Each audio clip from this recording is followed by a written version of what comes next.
Truth Seeker and/or its affiliates are not responsible for any strange phenomena that may occur during or after listening to this podcast, which may include the following: heightened senses of awareness, psychic abilities, UFO sightings, alien contact, time loss, out-of-body experiences, ringing in the ears, ESP, lucid dreaming, increased synchronicities, astral projection, telepathy, stronger intuition, levitation, miraculous healings, and/or remote viewing. Please be advised to listen at your own discretion.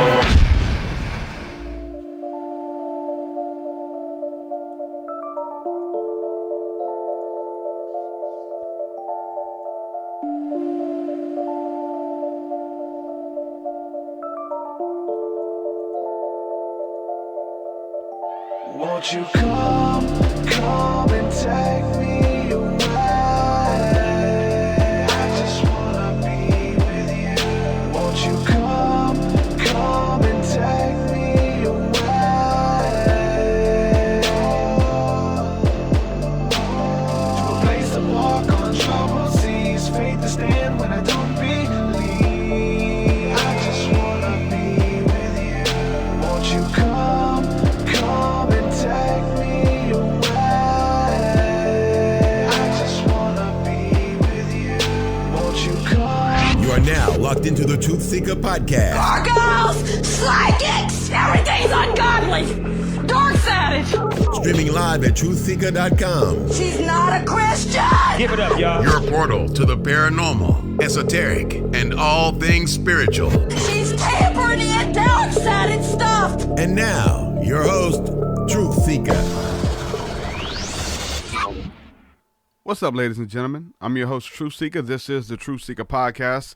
Excited and delighted to be with you guys again to do what I thoroughly enjoy doing, talking to interesting people, having conversations that maybe seem taboo to have in your normal everyday life. You can't really go on a job site and start talking to people about UFOs or psychedelics or aliens or even spirituality for that matter. So I remember when I was on the job site, I had to go there. I had to talk about football and sports and the weather and things like that, you know. So I like to really create an atmosphere where we can dig into some of these ideas and thoughts and experiences that we've been having and kind of just throw them up, man, and see what sticks. And so it's really cool when people have had similar experiences and similar encounters, and we can all come to the table and bring our information there and not argue, not debate. You guys know I don't like to do that, even when some people want to prompt you to do that. It's not that there's a specific agenda with the information that comes on. If that's the case, then I wouldn't have a lot of certain guests on here who are strong with their standpoint. But it's really about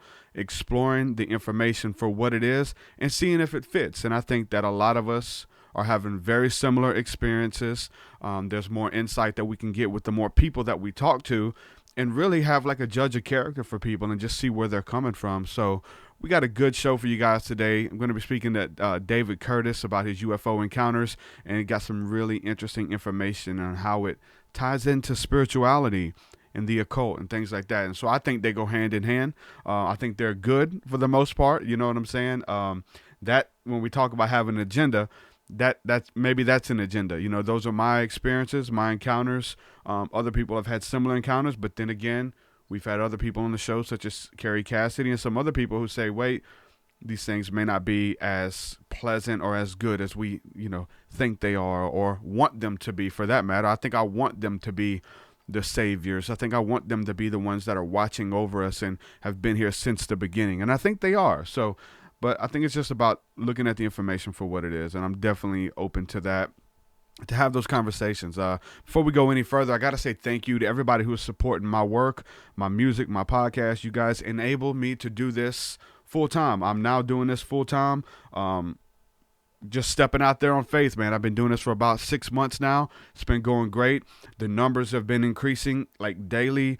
The podcast views, the supporters, everything is just increasing. And I couldn't do it without you guys. So thank you from the bottom of my heart. Everybody supporting on patreon.com/TruthSeeker. I want to give a shout out to a couple new people we have this past week since I did the last show. Like just a couple days ago, we got 2 new people who's joined the community. This is someone named Home Sauce is the name they're going by.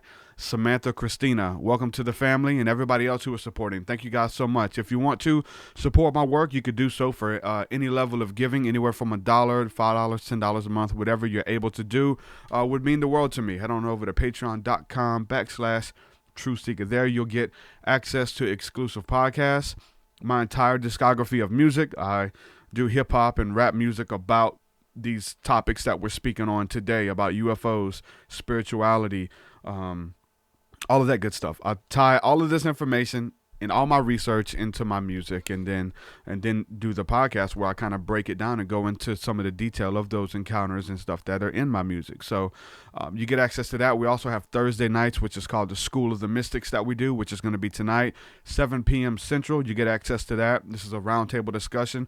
We're going to be starting a course this week, which is how to tap into the prophetic ministry, how to hear the voice of the Holy Spirit, hear God speaking in your own life. And so these are these short teachings we're going to be doing, and there's practical experience and activations, and it's a group discussion. So join us tonight if you're a patron over at patreon.com/TruthSeeker and get access. So with that, I'm going to say thank you guys. Without further ado, David Curtis, you're joining us from Australia. Is that right, brother? No, from England. England. The accent. Yeah. Right. Welcome to the show, man. Yeah, thanks. Yeah. So I guess after I did those interviews with Carrie Cassidy, I guess you found out my work and seen what I do. I did. Yeah. And reached out to me, wanting to be a guest, and showed me your material, some of the other interviews that you've done. And I kind of went in and was just skipping around throughout the interviews because it's a lot of material there. And I went right to the place I needed to go, talking about the White Room and the UFO encounters and things like that. And I thought, I haven't listened to the entirety of it, but I thought that it sounded mostly like pleasant experiences, that it was something that maybe is welcomed versus being something of negative or being tormented or something like that. If you want to set that up, kind of go into some detail. I'm interested to hear the whole story, man, of some of these encounters that you've had. Okay. So I was born in March the 1st, 1945, at the end of the World War II. And I was living in Oxford, and I was brought up in a non-religious house. So things like good and evil, God, soul, Jesus, they didn't mean anything to me. No, so there was no interiority, there was nothing inside. And my parents, they just lived and they died, and that was it, really. They weren't materialists, they weren't atheists, they were just ordinary people working ordinary jobs, but they had no interest in religion. That was the society they were brought up in. So anyway, at the age of 4, I'm lying in bed, and I see some flickering lights by the ceiling, and I'm kind of fascinated by them. And I feel my body's expanding into the room, so it's getting bigger and bigger and bigger.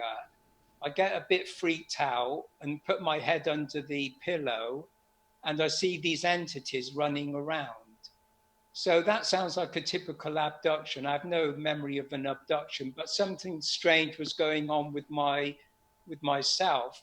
And maybe that was the beginnings of some kind of inner world, an inner world that was not in my family. And I never told my family, and I wasn't particularly frightened, so I didn't tell my parents about it.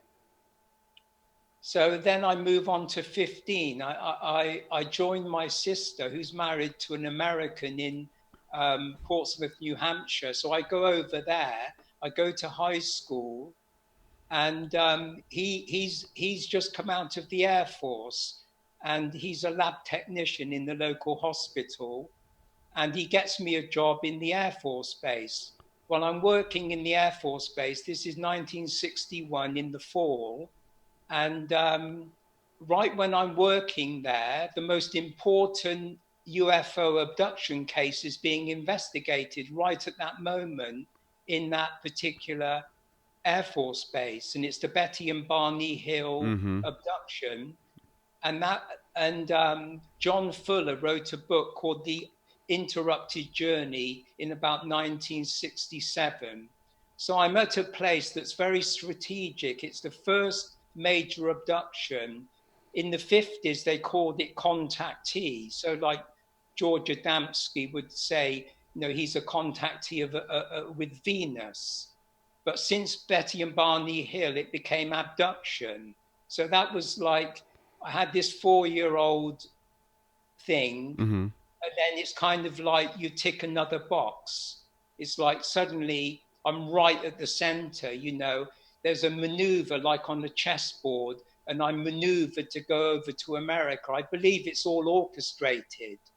I believe that it's what I call a meta-programming by alien intelligence, which I have contact with, direct contact with. And I didn't know then, of course, but looking back, I can see that my life, I haven't been the mover of my life. I haven't been the kind of ego center that's in control. I'm just kind of following, I'm not following orders. In fact, I feel very free. I feel a very liberated person.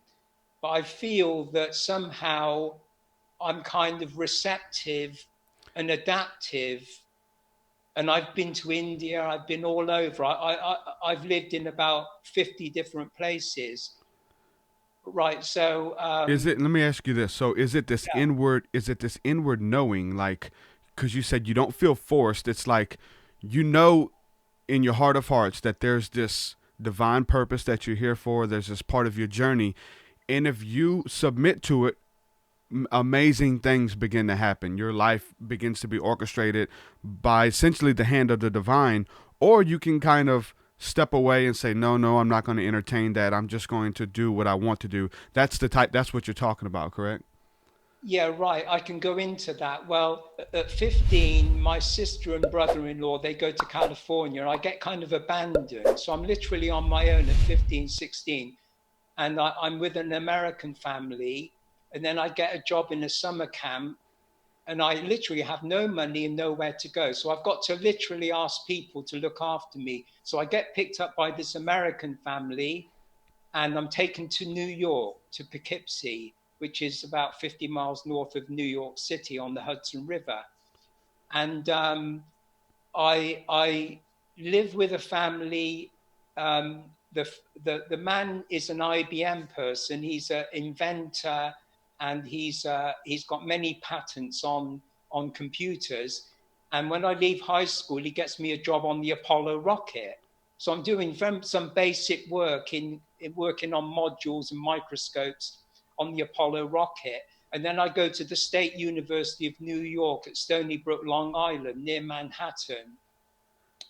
And I'm into classical music, but there's a rock concert, and it involves the Soft Machine and Jimi Hendrix Experience. So my first kind of like opening into the rock scene and the hippie scene and counterculture was Jimi Hendrix. But as I say, I went to the concert, and for whatever reason, I decided to drop out of college, and I wasn't part of the counterculture. I wasn't aware of hippies, only like Jimi Hendrix, but I wasn't aware of the counterculture. And the young man that I was like friends with in this IBM house, he had gone to Vietnam, and he came back from Vietnam, and he had a really good Corvette, you know, a super Corvette car. And he said, "Do you want to meet Timothy Leary?" And I didn't know about drugs or Timothy Leary. I was very strict. So he takes me out to this house. Timothy Leary is only living about 20 miles away in Millbrook. And I go out there. We drive into this big estate. And there's this big wooden house with psychedelics painted all over the house. And there's all these like, people freaked out. So they're just lying around quite freaked out. And we have a conversation with Timothy Leary, but of course I don't know anything about Timothy Leary. So anyway, in the local paper, it shows Leary and some friends throwing flowers at the policeman at the police station, because they used to raid the house all the time, you know, for like drugs, sex, rock and roll, that kind of thing. So anyway, I'm in Poughkeepsie. I was married. I left my marriage. I left the university. I don't know anything about UFOs, spirituality, or anything like that. And I get this room, and I just have a change of consciousness. I don't know where it came from. It just like took over. And I describe it as walking around the town, and it was like a gothic. It was very Edgar Allan Poe, very gothic, very shadow world. I like going out in the evenings. I like going out before dawn in the early morning, but I wasn't aware of magic or anything like that. And things started to happen. I started to meet people I would never have met if I wasn't in that state. So doors were opening. So are we on? Yes, we're good. That was some kind of hiccup. Oh, sorry. So doors were opening, and I end up going to Newport State across the river, across the Hudson River, and I start mixing with hippies, and I get into that scene, the hippie scene, and in Newport, about 10 or so years later, David Wilcock goes to Newport, and the place I was at before, Stony Brook University, Dan Burish, and I think Project Camelot interviewed Dan Burish, and he plays a major part in my life, not personally, but what he revealed about the Looking Glass Yellow Cube, the book to do with Orion. And I get very connected to Orion, and I'm given a cube in the vision. So it links in with where I was at the university with Dan Burish, and then later with David Wilcock, I meet a friend in Oxford, and he's now the world's scholar on Jung and synchronicity. So I've got synchronicity coming in with David Wilcock, and the UFO at Stony Brook with Dan Burish. So it's like setting the scene, if you will. So I'm living in Newport, and I come back to England, and I go off to India, and I spend some time with the Lama there in the Himalayas. And I can kind of quick forward to 1976 when I'm in Oxford, and I'm living in the house of Lawrence of Arabia. And above my window is a blue plaque, and they put blue plaques on houses where very famous people live. And that was T.E. Lawrence of Arabia. And that was 1976, 77. Well, in that year, a very famous ufologist, John E. Mack, who wrote a book called Abduction from Harvard University, he wrote a definitive book, a biography of T.E. Lawrence of Arabia, the very year I was in that house. And that's where I had my first UFO experience. What was that like, your first encounter? Yeah, right. So I'm in a dark room. I'm looking out of the window in a dark room, and I see this light above some trees in the garden. I have no knowledge of UFOs. I haven't seen any movies on UFOs. So I don't even know it's a UFO. It's just a light in the sky. So I'm sitting there in a very deep state, and suddenly the light penetrates through my left eye. There's no light, there's no beam from the light, but I know the light goes right into my left eye, into my brain, right into my psyche. And I'm very surprised. I don't know what it is. I'm very interested. And it moves to the right. So it's going from the left eye to the right eye. And I think, I wonder what's going on. It's very deep experience. It's slightly troubling, but I'm not really that frightened. And then it goes back it was going to go back to the left eye. And I knew something radical was going to happen to me. So I kind of got up and drew the curtains. And I felt like it was trying to move me into a hypnotic state and maybe take over.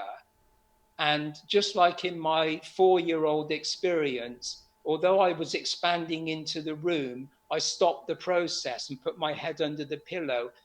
And even when I've taken psychedelics, I've never let go of my body. I've never, what you call, had an authentic out of the body experience. I seem to shut down the process. And that's always been the case. Whenever I've been confronted with, I don't know what it is, but I've had contact with a certain kind of power. It's an invisible power. I'll go into that. It's an invisible power, and I haven't given it a name. I don't know what it is. I have never given it a name, and I link it to UFOs. But this power, it's like coming into the room, and you don't want to connect with that power. You know it's there, but you don't want to know what it is. You don't want to, because it really is power itself. If you want to, know, it's like if you take all the concepts of power, political power, power of the ego, power of science, power of technology, even power of UFOs, if you take all of that and put it into an essence and call it a power that has no name, in the Gnostic tradition, they call it the unknown father.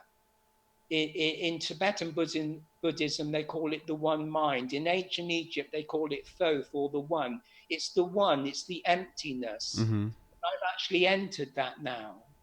I've actually been into the emptiness, but it's not the power itself. It's a reflection of that power. It's not the power beyond the body in the grave. It's not the power beyond the planet. But it's the same power, but it's like the moon reflecting the sun. Wow, that's exactly what I was thinking as you're speaking. Yeah, right, good. Because I've got very important information about the moon recently revealed to me, and about the moon and the earth and the matrix. But anyway, so I'm in the room, I have this experience, it penetrates into my interior life, it's scanning my memory, it's scanning my personality, it's intrusive, it's a very profound experience, but the end result is I don't feel it was bad.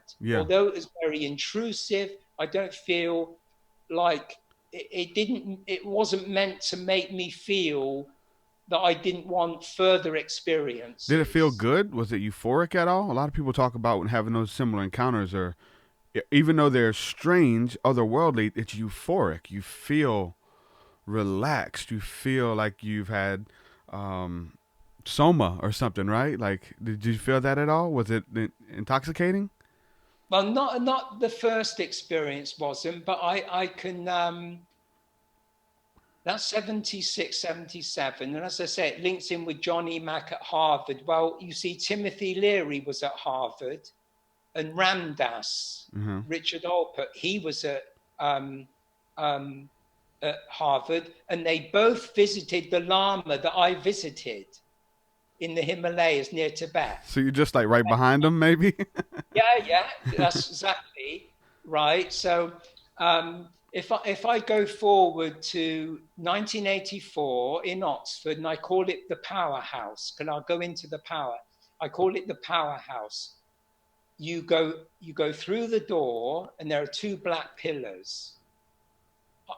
It was owned by a college in Oxford, and this lady rented out rooms, and I had a garret. I had a garret with a big window at the top on the roof, and I looked over the valley and the hills in Oxford, and I call it my powerhouse. And there were two black pillars, but I had no knowledge of occultism or magic. I was getting into that a little later with a lot of people in the Golden Dawn and Crowley, but I didn't think anything of it. You go through the black pillars. So through my life, I had the spontaneous feeling to open up the curtains or look out of the window. It's just a spontaneous feeling, and I might contact UFOs.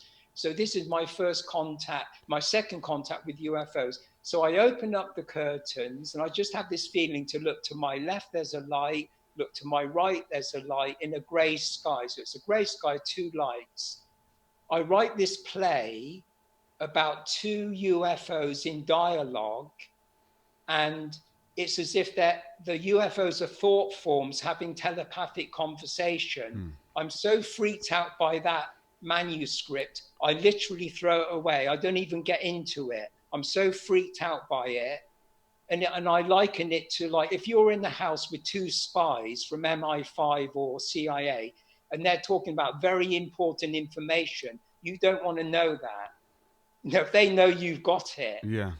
It's important, powerful information. And I felt I was tuning into very powerful information, and maybe I was meant to do it, but I didn't feel, I felt it was overpowering, you know, like I was tapping into some power that freaked me out, just as it did as a child. The next thing that happens is that I'm sitting and it's in the daytime, I'm looking over the hills, and I feel this energy coming over the hill. I can't explain. It's a sunny day, and it's just this energy that I call power. That's why I call it the powerhouse. It's this power that has no dimensions. I can't tell you what it is. I just know it's this power. Mm-hmm. And I don't know what's happening. I'm looking at the hills, and it comes over the hill. I can feel it coming over the hill, getting closer. It's coming across the countryside. And I knew that when it touches that house, it would wipe me out. So again, I'm having that feeling of being taken over.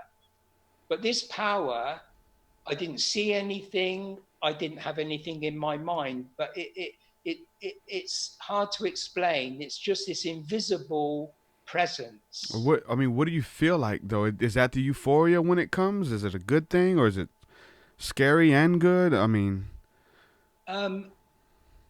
no, it's like when I was a child. It's quite simple. It's like you don't want to do it. You know, if somebody says get on the back of my motorbike, I'm going to go 100 miles an hour. No, I'm not going to do that. You know, and it was kind of like that. It was kind of it was quite simple. It's just like a choice, like when I was a child, I didn't have to do it. Yeah. So no, you're offering this power. You're offering to take me on this trip out of my body. I'm sorry, but I don't want to go. You're and I had UFOs within 10 feet of me. So I've had the opportunity to connect. But you've never had like the physical, like get on board or nothing like that. But you felt like you could have, right?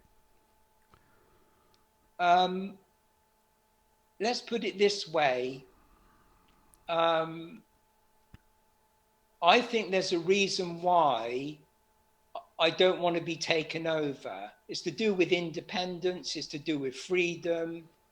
It's to do with maturing and getting integrity, getting my own foundation, getting my own strength.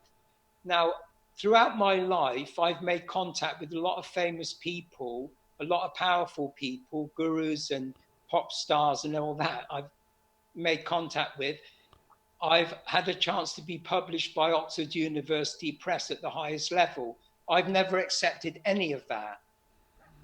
I could have been in the #1 video on the top level television in this famous like pop artist, right? This woman wanted me to be her man in her video. I didn't do it. So there's some level of power.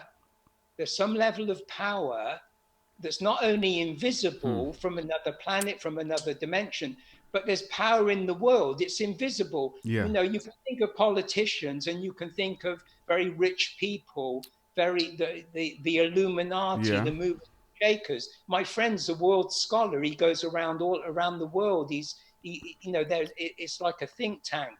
I mean, he's on a very high level. But you see, I don't want that. What about for good, though?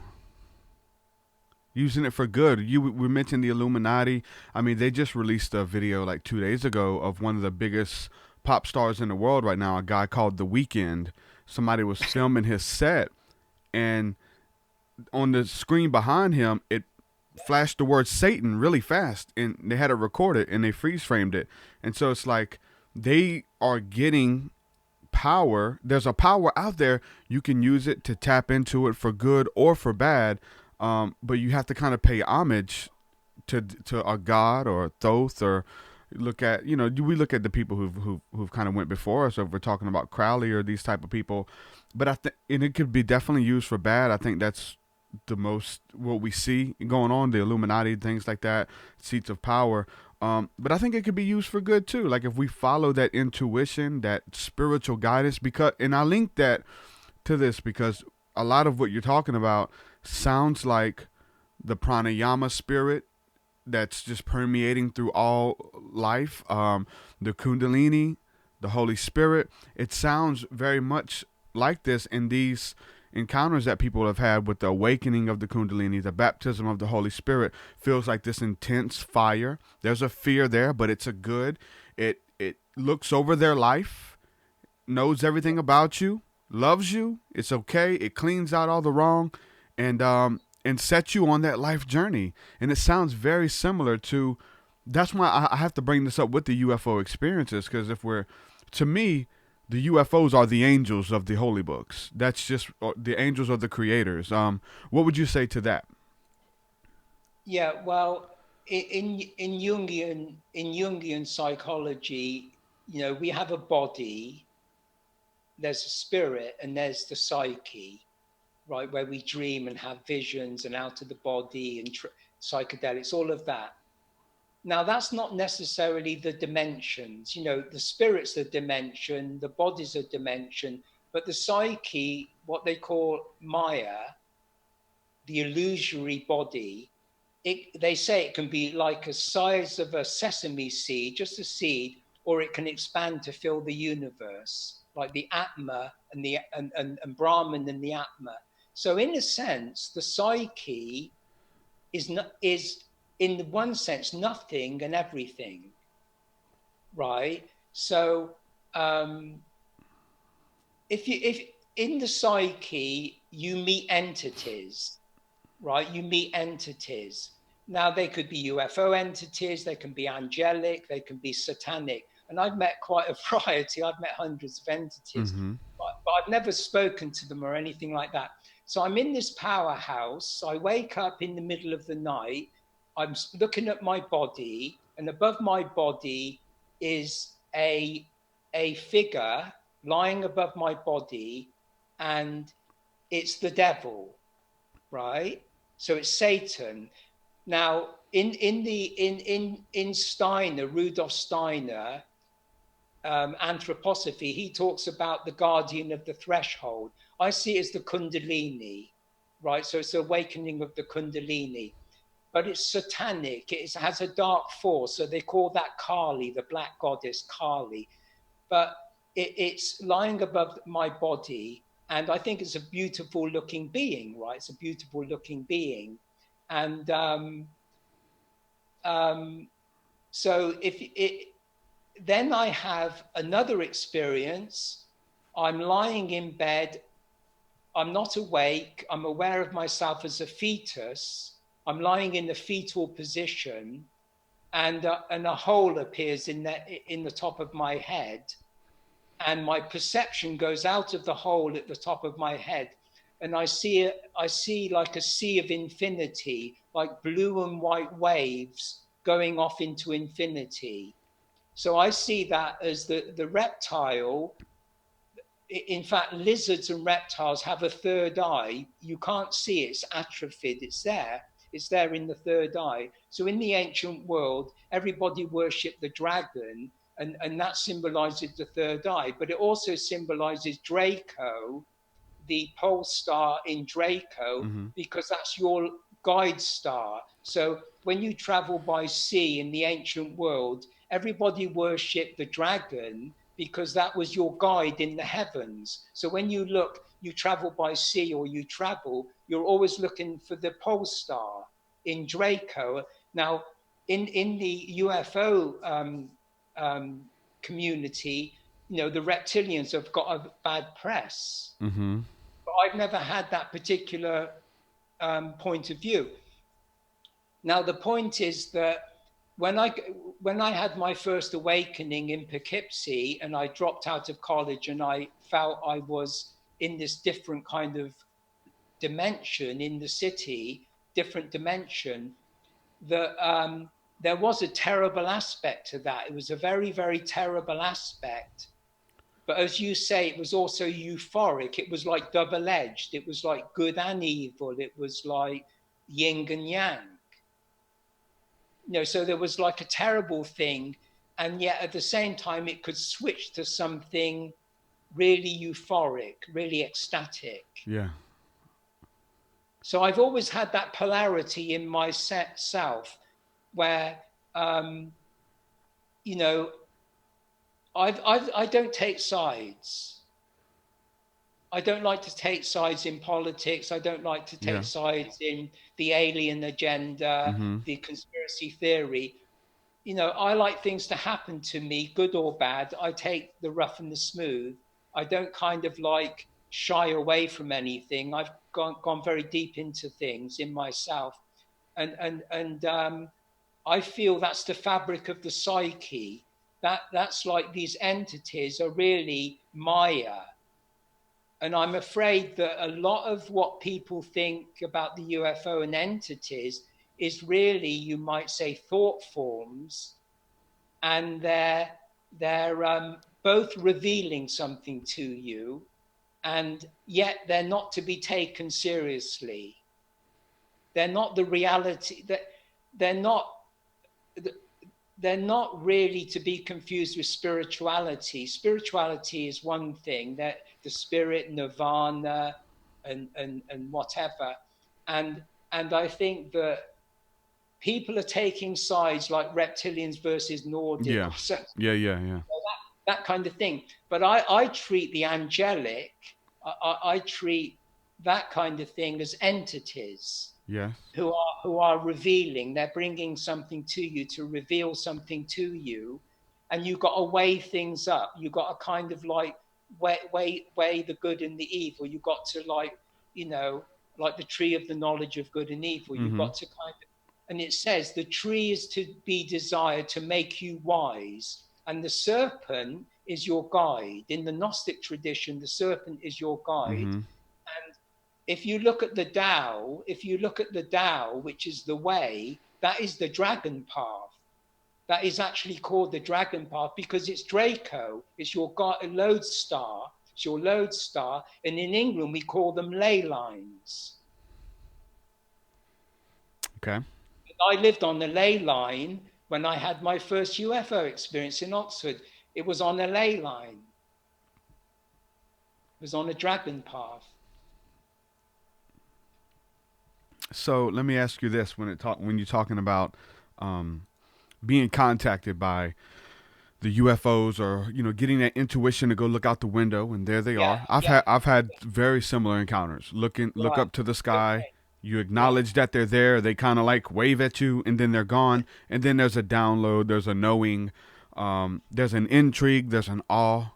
And I think that promotes spirituality for me. I talked about it a little bit on Carrie's show on Project Camelot, where creativity like that, it lights something within you. And even the God thing for me, like there's some people who the existence of aliens or our creators or these entities that are out there that are good watching over us or exist on other planes of existence, to them it kind of destroys their faith in God.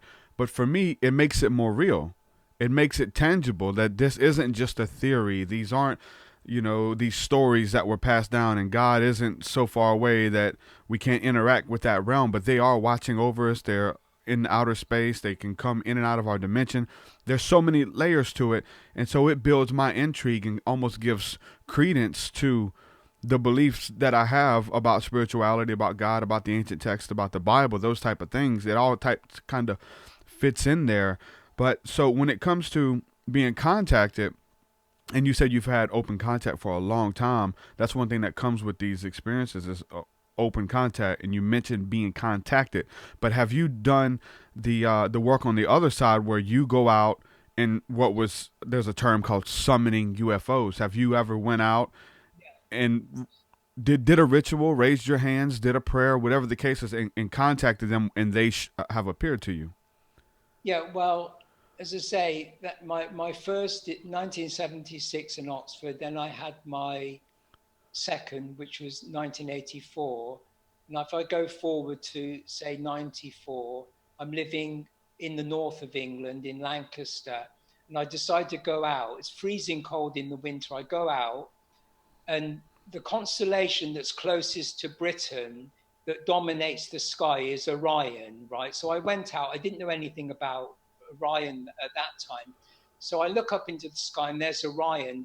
And just in the corner of my eye, I see something near the roof of the house. I look up, and there's a red orb the size of a basketball. So it's a red orb. It's about 10 feet away, and it's like a microphone, like mesh, you know, like mesh kind of thing. And it's just hovering there, and it moves very slowly, second by second, about 15 feet, and it just disappears. And I moved from there for maybe a year later. I moved back to Oxford for a short time to stay with my nephew.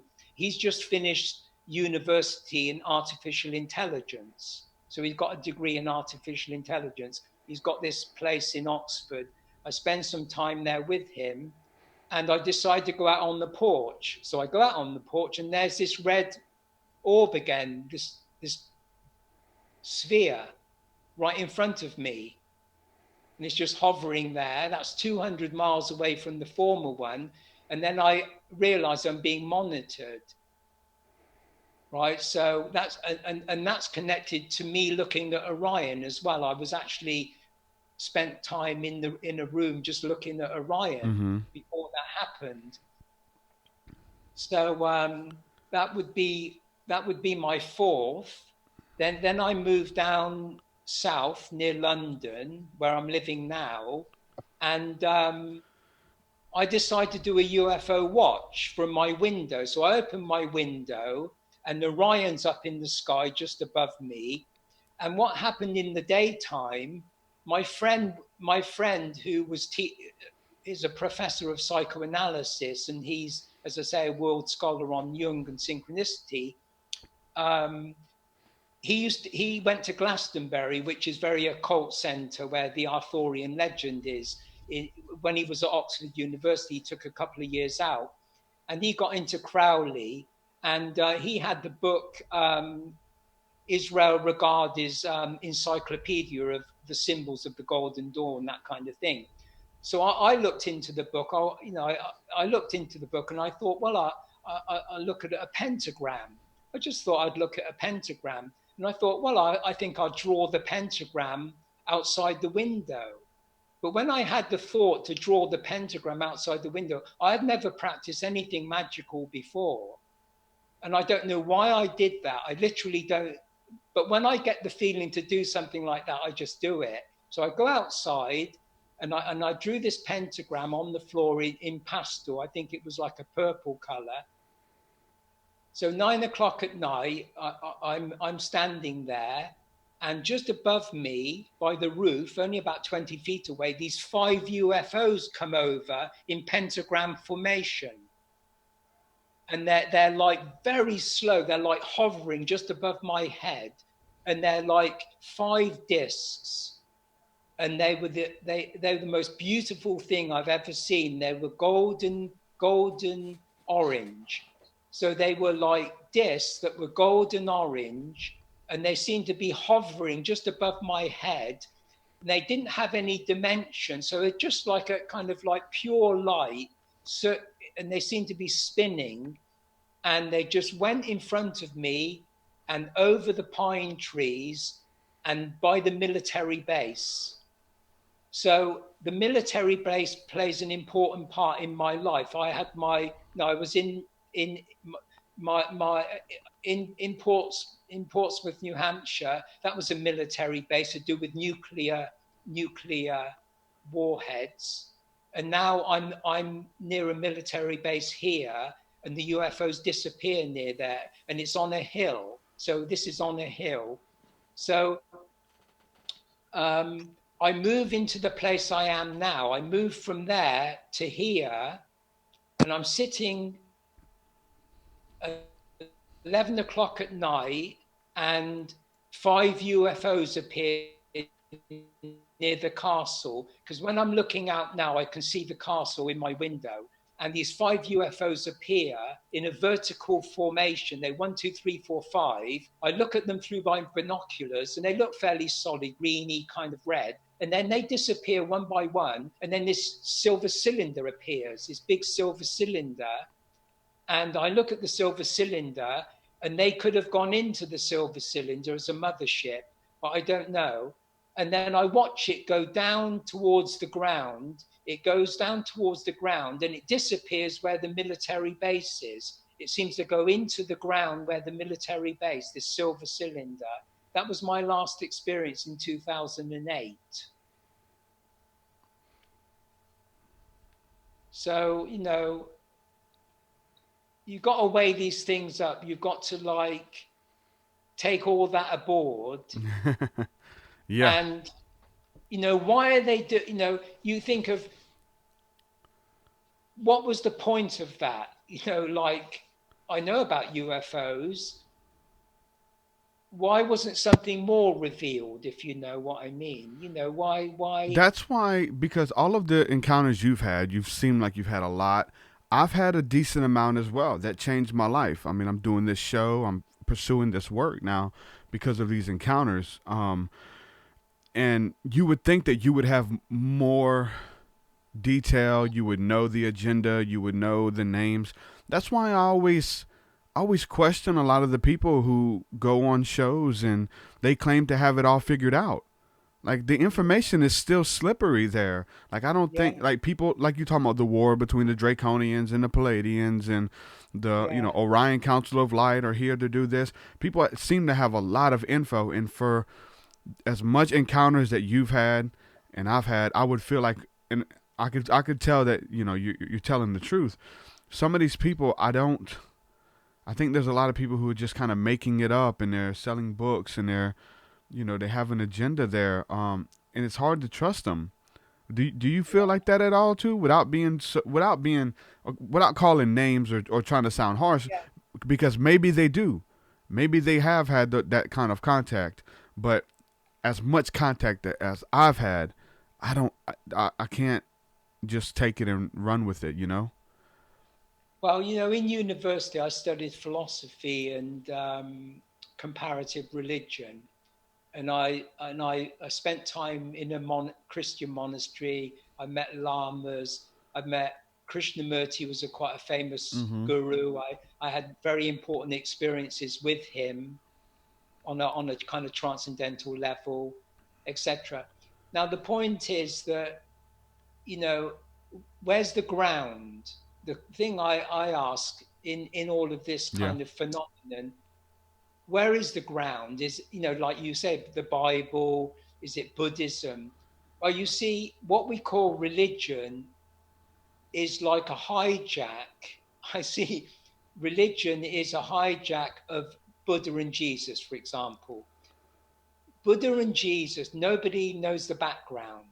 They appeared on the scene. They came out of nowhere on the world scene, on the world stage. Jesus at 30, the Buddha at 36, right? They just appear out of nowhere, and they have a small following of family, friends. It's interesting. Both of them had family, friends, and a few intimates, right? So that was their first little circle, were family, friends. So they must have been in the vicinity of their home. Now, it's interesting, there's a very famous yogi, the most famous yogi of Tibetan Buddhism is Milarepa. And Milarepa, his father died, and the uncle took over the property. And they just swindled the mother and the son out of the property. So the mother sent him away to be trained as a magician. And he was trained as a magician, and he had the power to bring hailstones. He could create hailstones, and he hailed he hailed the house where his uncle was living, and it just absolutely smashed it to pieces. I remember reading that because at that very moment, the hail came down in the middle of the summer outside the house. So it was wow, man, it just came right Talking down. about synchronicity, man. Yeah, as I would think. So Milarepa, what he did was he gave up being a magician. He came back to his hometown. He took up residence in a cave, and then he became enlightened. He became he became part of a Buddha, part of not the Buddha, but he took on the characteristics of a Buddha. So I'm saying there's a connection between, being grounded where your home is. It's quite literal, it's quite literal. You're not with some, like Krishnamurti, for example, and a lot of these gurus, they create a sect, live in the middle of nowhere, disconnected from everything, and live in this fantasy world. Mm-hmm. It is a fantasy world. Yeah. If it has no tangible power, it definitely is. It's just theories. No, it's not grounded. It's not grounded in knowledge. It's not grounded in books. It's not grounded in study. Now, all my experiences are grounded in study. I studied everything going back to ancient Egypt, and I believe I've discovered a kind of Egyptian template. And it took 12 years between 2011, 2003 to 2014. I published 9 books. Right, I've published 9 books, and they contain all the knowledge I gained out of my life on this planet. And I closed the book. So I no longer read books. I no longer take in information. I've closed the book. And now I'm learning to live. I'm learning to live, if you know what I mean. Mm-hmm. I lived in the medium of knowledge. Now I'm not saying I'm trying to be wise, but I'm learning to be wise. Yeah. To what's going on. Mm-hmm. Well, I think I kind of look at it. I'm very similar situation where I don't do much reading either. Like, people send me all types of videos, and I've had some of Jordan Maxwell's people offer to send me external hard drives with like 4 terabytes of videos and documentaries and information. I don't want it. Like, I'm kind of like you as far as like trying to, and this is where I put it, asking for wisdom on how to share the knowledge that we've already studied. How can we bring this into practical experience for ourselves and for people to better the world around us? And so as far as like digging and reading and studying and researches, now I'm all for experience. I love having a spiritual encounter. But as far as like just trying to dig to get to the bottom of it, I've seen so much as it is. So it's like asking for the wisdom on how to share the knowledge. Does that ring true? Yeah. Well, I'll go into that now. Right. The world around us, what we call society, which I've never been a part of. I've never played the game. I've never played the mind game, right, of politicians, of people that run institutions, all of that kind of stuff. We're immersed in language, aren't we? Consciousness is like language, knowledge, language. We're cultural entities. We're human, we're selves. We're a self that's come into a body, and what I call consciousness is like a toolkit. It's a toolkit. There's a reason why we have this toolkit. And you won't find that reason in a book, because the book itself is the tool, is the toolkit.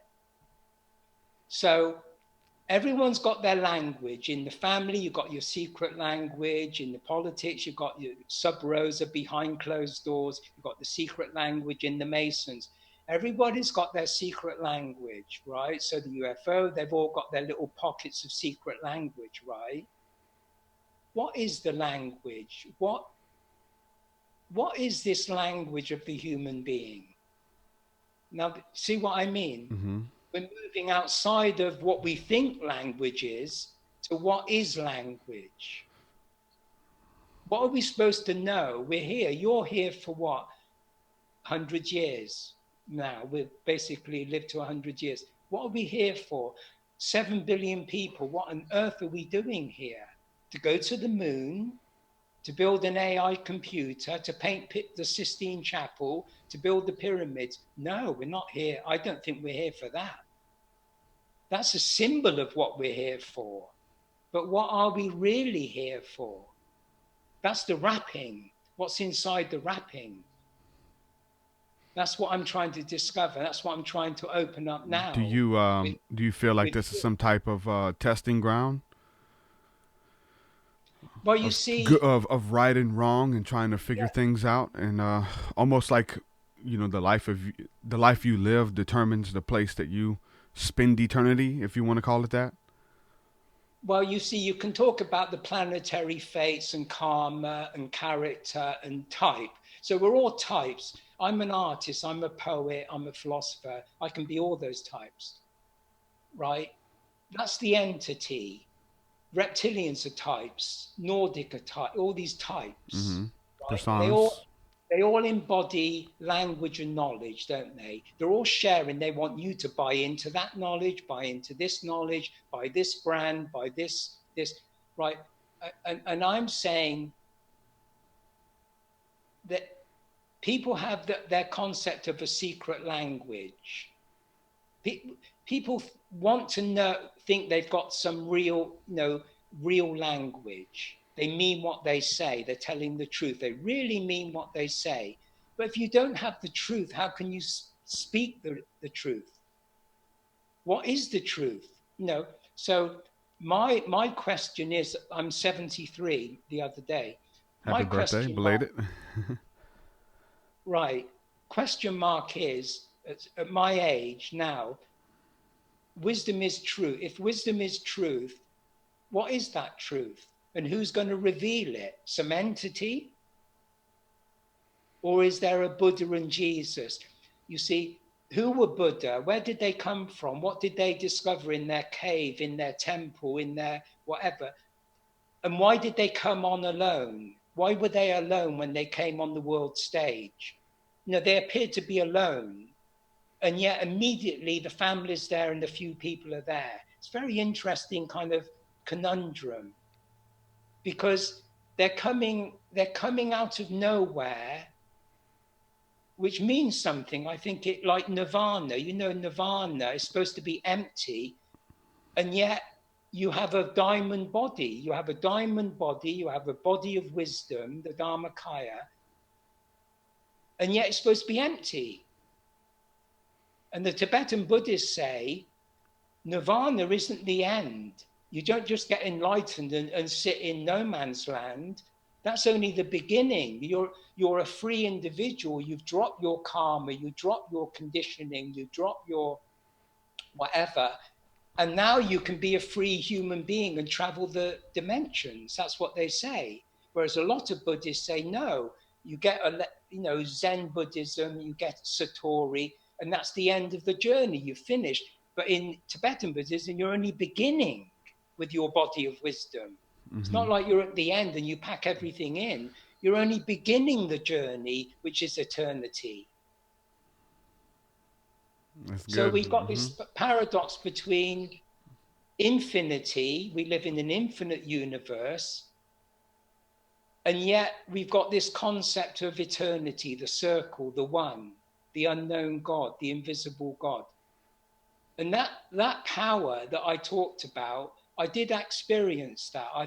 I've experienced that. I wrote it in my book, The One Mind, 3 months of being in Satori, emptiness, nirvana. I have experienced that. And after you've experienced that, you walk around with a heightened sense of awareness, right? For some times, the things you see, like you said, you felt like you was in a dream state, like the things were different. You looked at things, they seemed different. Your consciousness was shifted. I know people who they would vibrate. Their bodies would get, I think, what they call in the Hindu tradition, kriyas, where they would get these jerks of energy throughout the day in their body. And I knew guys in mid-conversation would start shaking, from an encounter that they had a week ago, and they're still vibrating off of that frequency from that experience.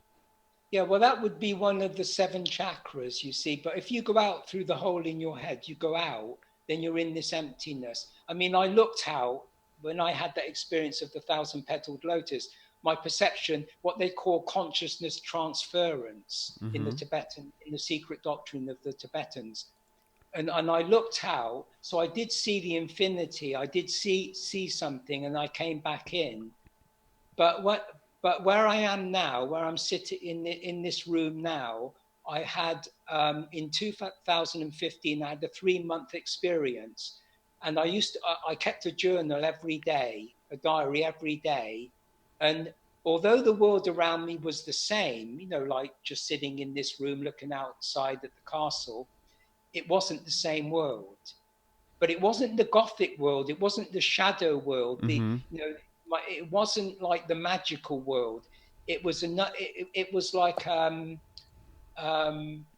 purity. It was like a pure space. So that when I look at the room now and the outside, it's lit up. You know, the light and the sky is all lit up. So you have light and space.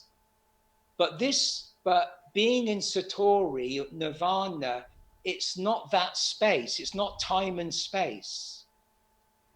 It's around it. It's like there's a different dimension of space that isn't bound to time and space. Yeah. And it doesn't have a limit. So it's not like limited by the trees or the sky or anything material. And that would be the same as I experienced before, what I called the power. You know, so before I wasn't ready for the power, but it's given it me in small doses. It's not the power like Buddha was connected to the power. It's an expression of that power. Would you say that? Yeah, it's not a symbol. It's not in my psyche. It's not in my consciousness. It's a lesser form, like the Shekinah. What the Hebrews would call the Shekinah glory, a tangible presence, but not the presence itself. Almost just like beholding a piece of it.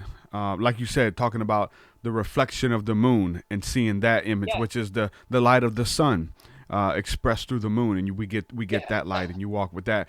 Because many people say that if you was to go directly to the supreme power, that you would surely die. I mean, we look at the Ark of the Covenant, which carried the presence of God, and if anybody touched it who wasn't worthy, they would instantly die. I mean, and even having that strong encounter from an expression of the source was so profound.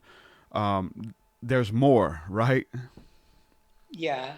So, you know, the concept of the one in the Egyptian model, the concept of the one Thoth, he's not in the universe. He's the grand architect of the Masons. He's the grand architect, right? So he doesn't really exist as we call it in this universe. He's not in existence. And it's just a principle called the one. But you could say the one is nirvana. It's the one mind. It's empty. It's nothing. Because when you're approaching it through knowledge or culture or science, it really is nothing. So what's before the Big Bang? Well, nothing. But it's not nothing. Yeah. It's not nothing compared to something. It's not the corollary of something. The scientists want something else, don't they? They want a kind of like the mind of God. You know, the God gene, what they call the God gene. God or the particle, mind. yeah. But you see, nirvana isn't that kind of nothing. It's not that, it's here right now. The nothing is actually here right now. I'm talking to you and I'm very much in my consciousness using language, but I'm also aware of that, of the emptiness. I think that's where meditation comes in. That we are able to kind of shut everything down and kind of go back to that essence, get a glimpse of it, to kind of take it with us, to kind of remind us who we are, where we came from. One thing I wanted to talk to you about is the importance, I think, of stargazing. You said that when you were having some encounter stargazing, gazing into Orion, and then things would happen. People ask me, you know, how do I have more synchronicities? How do I get on the spiritual path? What do I do? The 3 things I tell them is begin reading literature, reading books that are about people who have had encounters like that, or some of the information that's come before us. I say read, spend time in meditation and in prayer to kind of reflect on what you're reading and touch the divine, kind of get with that source energy, and stargazing. I always tell them stargazing. For me, that's just like that communication. I've spent hours stargazing, and like you, I've gazed into Orion and seen starships and seen entities coming in and out of Orion, or just being focused, and then out of the peripheral, other beings will come into play, and begin to see all of this stuff just by simply quieting down and gazing at the stars. There's something to that.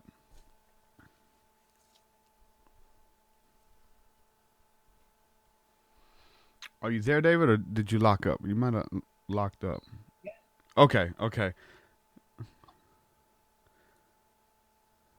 So what would you say is the power of stargazing? Are we making connection when we do that? I mean, that with the entities who dwell in that star system? I mean, what's going on when we gaze into Orion, or we gaze into, the Pleiades, and we feel energy, we feel downloads. I've gazed so intently before, I felt like I was being sucked out of my body, and I had to catch myself, and it scared me. It really did.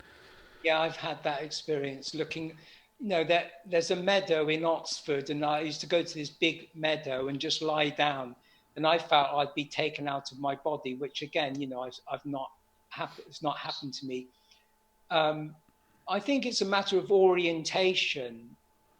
If you're a spiritual person,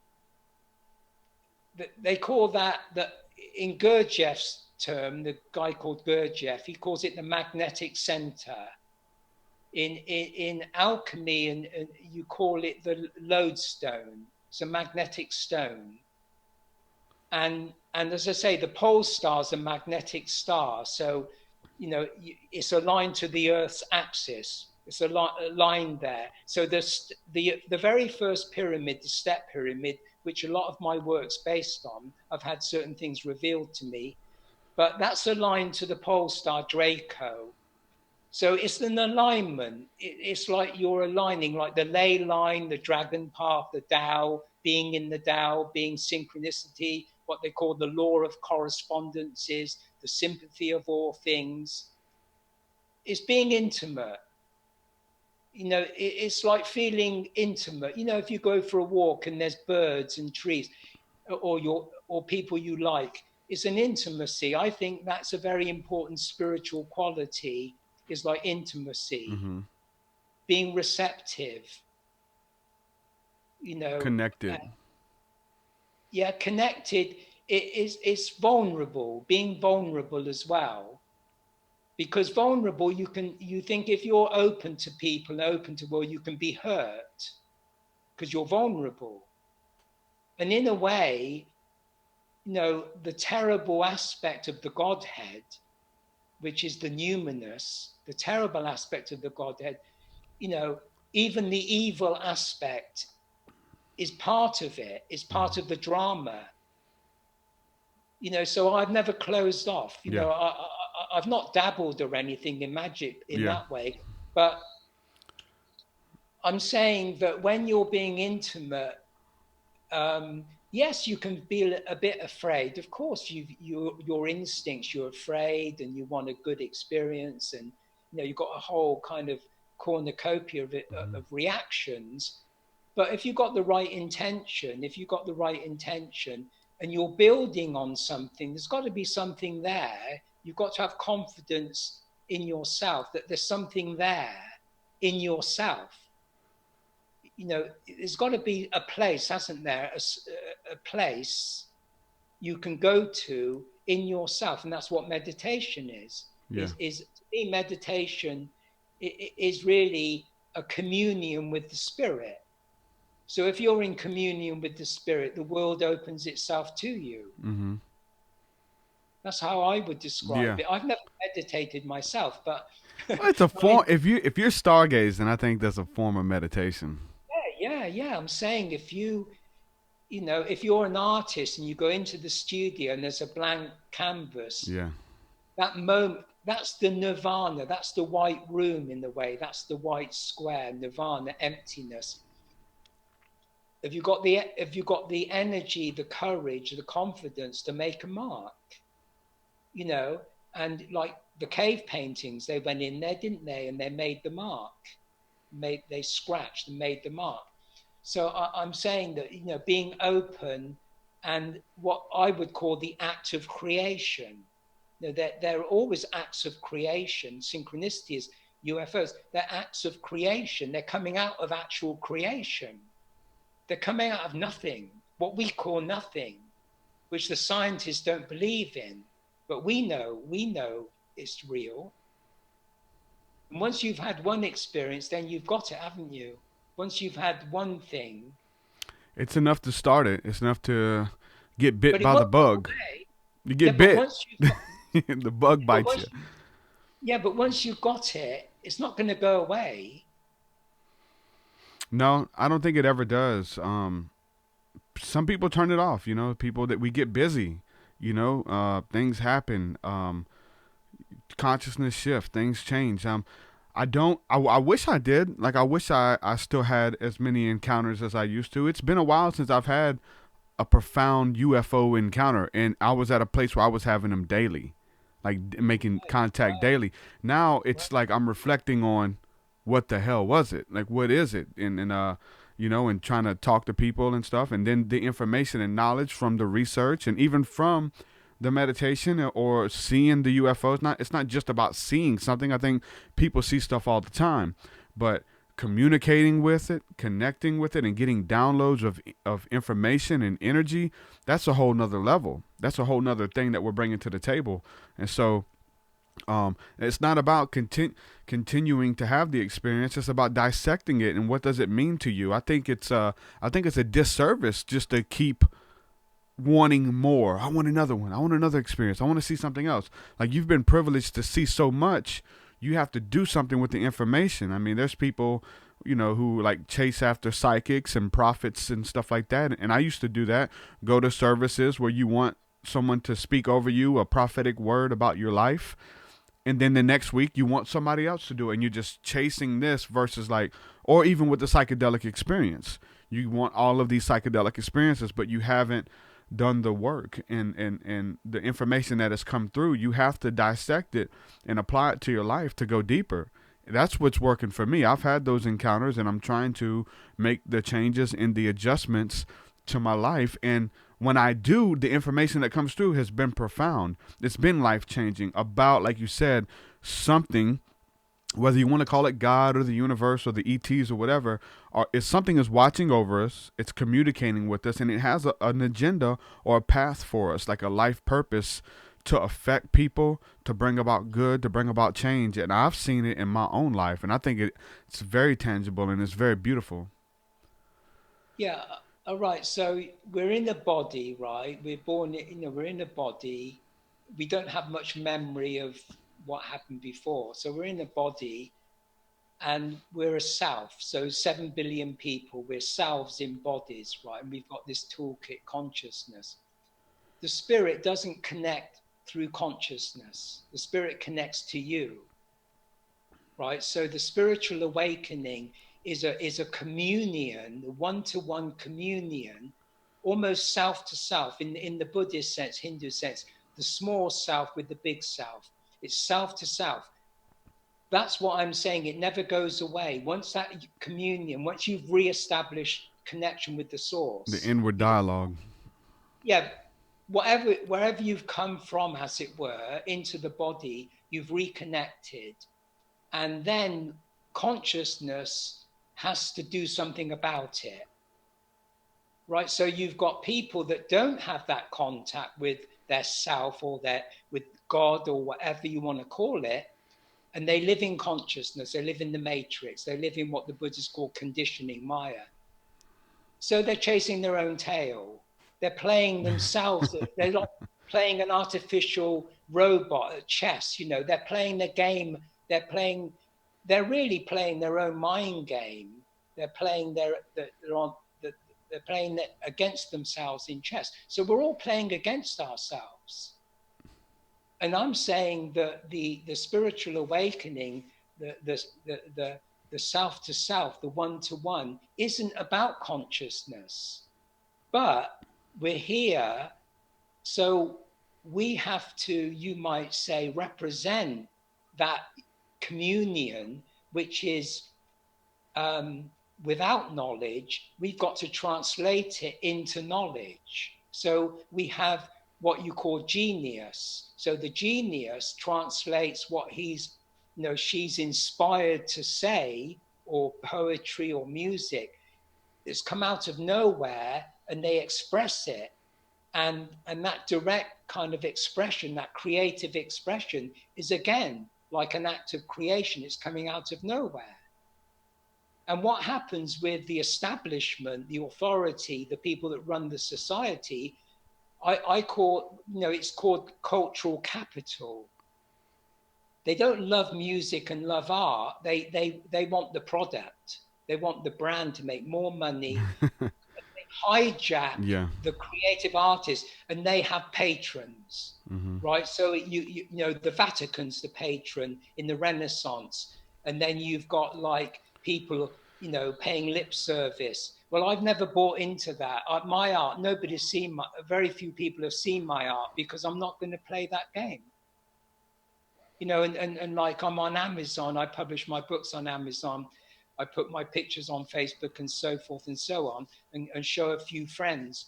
But I'm not going to bow down to any authority that's going to hijack the meaning of my life.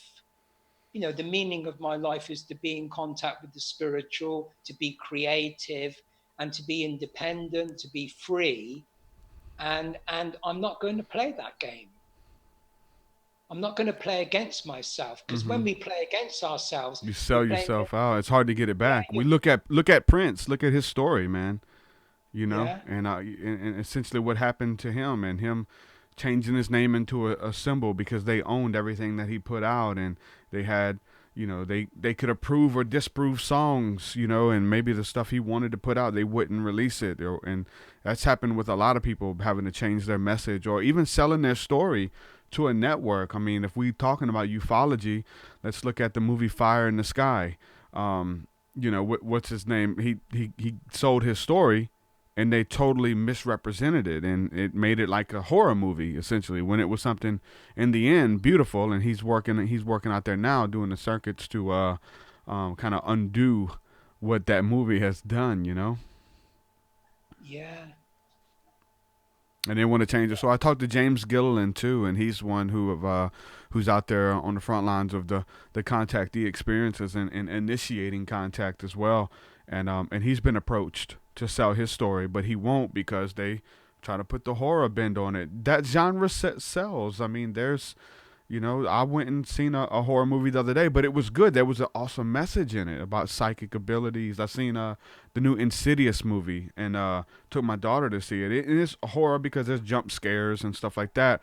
But as far as they did a really good job in that movie of tying in receiving messages from the other world, of being a psychic and being downtrodden and abused by your parents and laughed at, but still seeking after that. So there's people now with that art and creativity. They're still tying these beautiful messages in with the genre. I think like entertainment is so powerful. I do music about my art and my experiences. I'm taking these really delicate spiritual encounters and putting them in a song, and trying to articulate it in a way that it sounds intriguing, and it almost builds an altar or a monument of these encounters that I've had. And other people, when I talk about reading books and information, listening to music that promotes this type of stuff, a lot of stuff. So other people who are listening to my songs about my encounters, they're finding themselves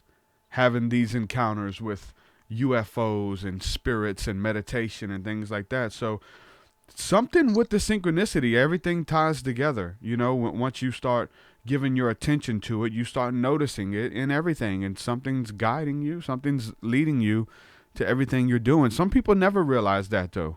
Some people are just on that study mode, and they never come to this inward knowing that it's about spirituality. It's about treating others well. They want knowledge. They want to have the information, but there's no connection to the spirit realm there at all for them.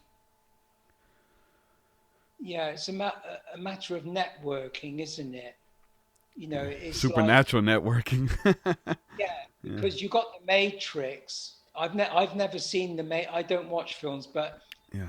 I've not seen the Matrix. But you know the concept. Mm-hmm. Yeah, but obviously they talk about the prison planet and Mm-hmm. AI is, you know, something is kind of. It's talking about Maya too. You know, the veil of the you know, the unseen realm that or this realm that we see is just a shadow, and it's just kind of not real. You know, it's the world to come. That's the real world.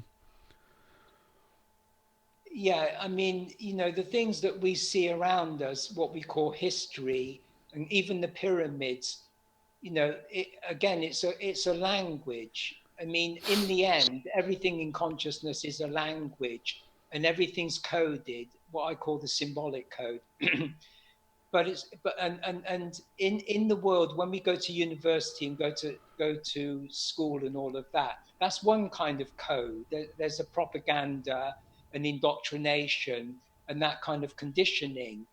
And so you got that level of programming, which is what we see on the television and what we call society. But there's a meta programming, like say the Bible. You know, you've got a person, Jesus, and some people going around in their local city or town or something like that. And then you've got this secret code.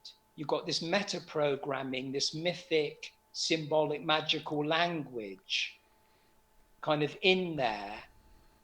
And, you know, looking at it, if you just look at it like the Bible or any other text, the Book of the Dead, the Egyptian Book of the Dead, it's just a riddle. It's like the riddle of the Sphinx. I mean, it's just a very, very complicated, very messy. It's a very messy language. You know, when you read poetry, in a way, it's not easy for the conscious mind. When you read poetry, you've got to switch. You've got to go from the conscious mind, which is like ego-based and controlling everything. You've got to let go. You've got to kind of fall into the poetry, don't you? You fall into the music, and you've got to navigate. So there is a kind of secret code within yourself. You can navigate this dark night of the soul, this matrix, and whatever you want to call it.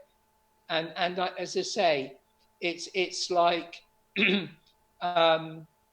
my very first memory at 2 years old is looking at a red fire engine, right? So my favorite toy was a red fire engine. So my memory is just looking at this red fire engine.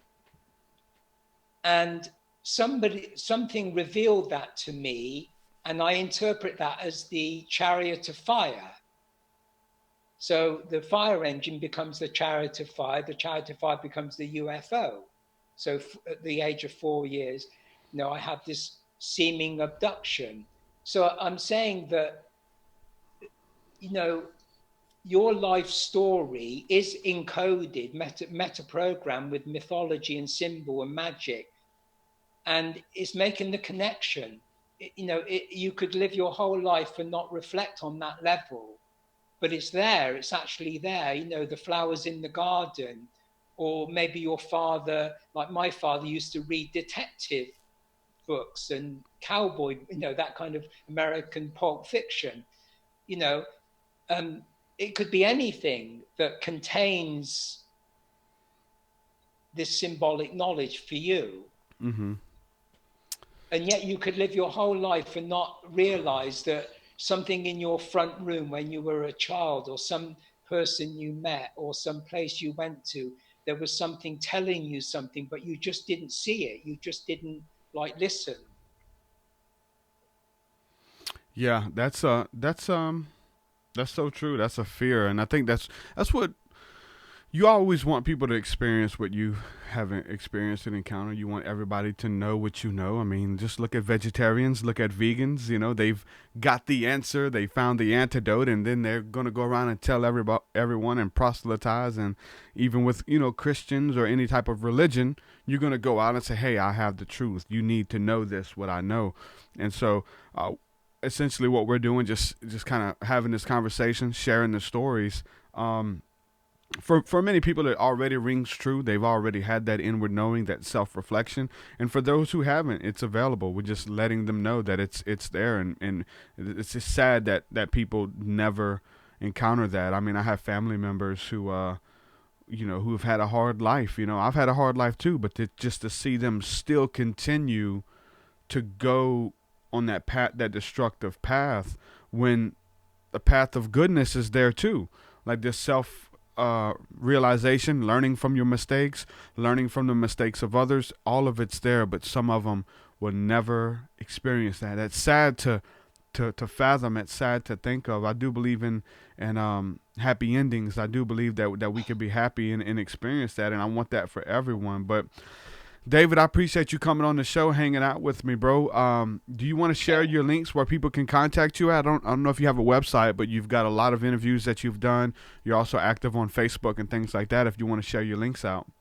Yeah, I've got a YouTube channel, and you can get. I think I've got about a playlist of 9 now on my YouTube channel. I'm on Facebook and Amazon. My books are on Amazon, and my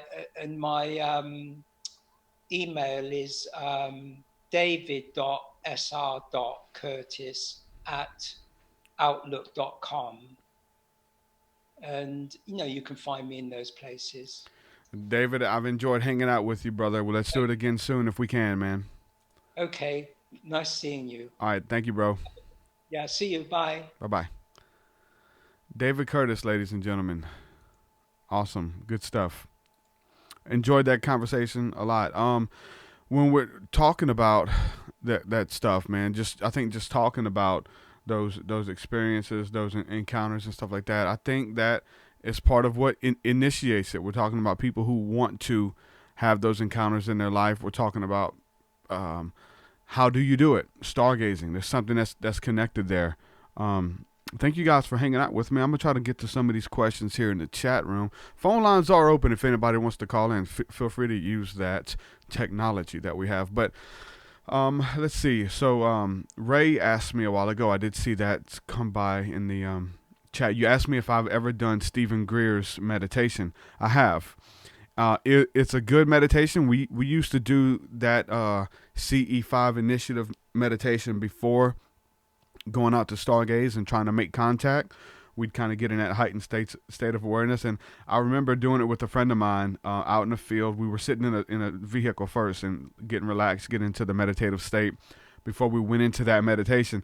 And I know it was so funny because you can tell like he was reading, and then you could tell that he was turning the pages. And so there was just, we would always laugh. We'd hear him breathe, and then it was just so raw. And he's reading, and you can hear the pages of his book that he's reading his meditation out of. It was just hilarious. But that's my memories of doing the CE5 meditation from Stephen Greer. But we definitely did do that.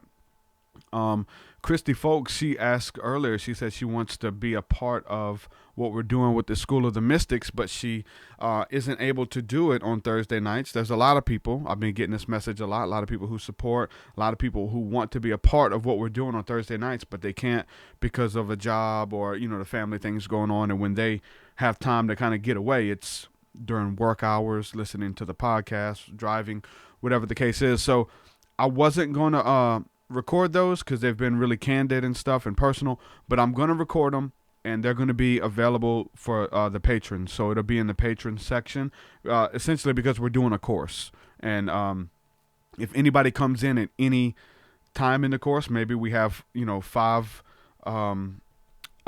sessions under our belt, you can go back and listen to them. They're going to be really short sessions that we're doing. With the teachings anywhere are short, so we're going to do the short teaching of the course, and then we're going to do the Q&A and the group discussion that's in the book. So it's about starting the prophetic ministry, and a lot of it is basics for me, elementary stuff, but I think it's good to brush up on elementary stuff even for me, and there could be some things I haven't learned because this is somebody else's course. There's a bunch of them we could choose from, but we're going to start here and see how it goes. And so it's going to be something that we're building with the community Thursday nights at 7 p.m. with the School of the Mystics. So you'll be able to listen to that at your own leisure. So if you are a patron, you'll get access to that too. So I wanted to make sure I let that know that it will be recorded now. Yeah, man, I've had a pretty interesting week this week, guys. I mentioned it at the end of the last podcast, man. I don't know how much to just really go in on this. We've been talking about this a lot lately. I was on Christy Lee's show last night. We talked about it a little bit, but just to kind of keep you guys up to speed, like I did a contest for a song. I wrote a song, submitted it to this contest that Tarek Bibi put out, ended up winning first place. It was a theme song. It was about starseeds who feel misplaced and who are going through a rough time on the earth, and then kind of finding healing or finding their calling in the end. So I wrote this song. It's available on Patreon as well. You can download it. It's called Scars, and it's about a girl. It's about a guy going through life and being an outcast, being rejected, not fitting in at school, those type of things. And then he talks about pill addiction and stuff like that. And then the second verse is about a girl, kind of same experience, not fitting in at school, being picked on, made fun of, and things like that. And then at the end, they find each other, they run away together, and they find healing. And I sum it up in a song. I did that song, put it out there for the contest. I won first place. I won $1,000. Praise God. It was awesome. It came through at perfect time, right when I needed it for bills and that type of stuff. So really a God thing that I won. And I knew, funny thing is, I knew I was going to win. Like because I woke up with those lyrics in my head. Like I got the song from Spirit, 100%. So I woke up out of sleep and had these lyrics in my head, just the beginning of it, to sit down and do it, and it just started flowing. Won first place. One guy was upset that I won because he submitted a song. The song was not good. His singing was off key, all of this stuff, but he insisted that he should have been the winner. And it got really weird. This guy was messaging me. The guy who did the contest, Tarek, had to block this guy because he's talking about pressing charges, just crazy stuff. This guy who claims that he was supposed to be the winner of the contest, and the song was bad. I wanted to tell him that it was bad. I wanted to tell him that he should have got somebody else to sing it because he was off key, but I didn't. I had the message typed up, and I was going to send it to him because he was like accusing me or accusing the contest of being rigged and all kind of weird stuff, So that happened with the contest. And then on top of that, a close friend of mine went through some weird psychosis. He's been going through this thing for a long time, actually, doing really weird stuff on social media. I mean, going live on Facebook and getting naked, like taking off his clothes and saying, "America, I stand before you as a naked man, naked before you, naked before God. I hold nothing back." And he'd get naked and put the camera on his face where you couldn't see he's sitting there naked on live stream. This dude, he's on drugs and stuff. And he's a good friend of mine, man. He's got a calling on his life. I've seen God use him. He's talented. He plays all kind of instruments. He raps. He sings. He's awesome, man. But he's just in a bad place on some really hard drugs and involved with some dark spirits, man. And well, anyway, this guy reached out to me after all that stuff about getting naked, and he made death threats to his baby mama and his daughter on Facebook Live. He said he was going to kill him, give him back to God. Crazy stuff. He reached out to me and said, "Congratulations on the song. You did good, my brother. I'm not even going to ask you for what you owe me. Half of the money." It's like, what? He said, "Yep, you owe me half of the money. That song was inspired by me, and I actually wrote that song. And I gave you the knowledge and all this to write that song." And I was like, I didn't even entertain it. I was like, man, this dude shot out. This dude, he's on some crazy stuff to come at me sideways like that on something that I created.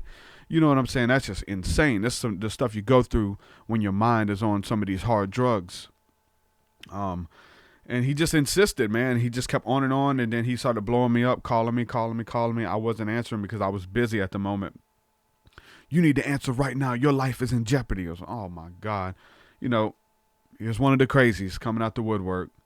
Bad thing is, I really believe in this guy, man. I can see the potential in him. Anyway, I finally answered the phone. I said, bro, I'm watching a movie with my wife. What's up?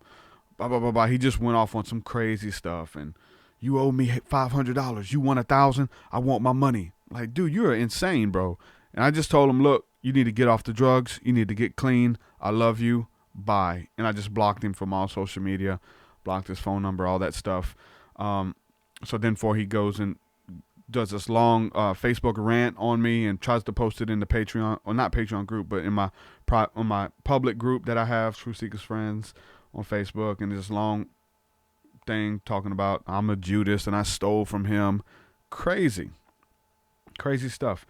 And then he started going to all my friends, just telling them crazy stuff about me. We got to quit following True Seeker. He's using magic. He's left God. He's following magic. And like he's going to all my friends, just having these private discourses with them. And the weird thing is like a lot of people entertained it, you know. And I think, you know, and that's the weird thing when it comes to psychology and understanding why people are trying to rationalize with a drug addict. You know, me too. I put myself in the mix. Why was I trying to? I see the potential in this guy. Like I see, you know, he's an awesome artist. Like people pray and fast for his talent. Like they long to write a song. They long to be able to play the guitar, be able to sing and rap. And like this guy, he's got so much talent. It's oozing out of him. But he's in a bad place right now, man. So we're just going to pray for him. I've been praying for him. But it got to the next level. He started sending me death threats. He started telling my friends that he was going to stop at nothing to honor his ancestors and kill me. And his ancestors will get glory out of my downfall, and just craziness. So I reached out to this lady, the mother of the girl he was threatening, because they had a whole deal on it as well, threatening to kill him and kill his daughter. And so I reached out to her. I was like, look, if you guys had any luck going to the police with this guy, because all my friends were messaging me like, dude, you got to be careful with this dude. He's crazy right now. He may show up at your house, blah, blah, blah, blah, blah, blah, this kind of stuff. So I hit the lady up. She said he was supposed to go to court yesterday. He never showed up. You know, they got 3 warrants on him. You know, she told me to call the cops just so I can, you know, let them know what's going on, that it would help this case, because they got warrants on him. He didn't show up for court for threatening these people. And he got gun charges and all kind of crazy stuff. Anyway, I didn't call, but then just a few hours later, she posted an update. She posted an update saying he was locked up. So they had this picture of him, you know, all cracked out and stuff in jail. And it's like, it's insane. You got to be careful, man. This is real. I'm reading the comments at the same thing, man. And so Jared says, man, you should prepare. Hey, we got guns, bro. We got guns. Trust me. We're prepared. We're ready for whatever. The weird thing is, like, a lot of once you reach a level of notoriety, once you get a big enough platform, a lot of people come out the woodwork. But then again, you know, you got to see if you're catering to these people, if you're enabling these people, those type of things. But it's not just me. We like to say, because we talk about spirituality, we're open to so much stuff. And trust me, I get those messages from crazy people who listen to the show and listen to my music, and they resonate with me. And this made, I think I've even had somebody else say that they felt like they wrote my lyrics or something. I don't, you know what I'm saying? Like, just crazy. I have people hit me up telling me that the Illuminati and the Masons told them that they were supposed to be my wife and marry me. And I've had my friends' wives who I've never met, just friends online, and their wife will secretly message me that they want to be together. Just crazy stuff that goes on, and it comes with the territory, man. And you want to think, is like, okay, what are you doing, True Seeker, that creates a breeding ground for these people? Why do these people feel comfortable with coming to you? I see the potential in a lot of people. Like even with this guy, I see potential in him, and I feel like I hope that he gets cleaned up, and I prophesy that over him, that he will, man, and I want that for him. I think everybody deserves a happy ending, man. But I'm done with him. You can't threaten my life or my family and then think you're going to come back and hang out and be friends. I'm done with him on that tip. But there's a line that you can't cross. You can't take back your words, man. You have to be careful. You can't undo it. Hey, I was just playing, man. I was in a bad spot. Okay, I forgive you, but you got to stay away. You got to stay where you are. You can't be trusted, you know, and there's those people. Sometimes you have to cut people off. Sometimes you have to get people out of your life, man. Some people are dangerous. The spirit of jealousy, man. I have a lot of friends over the years who have been jealous of my platform. They think that they deserve it.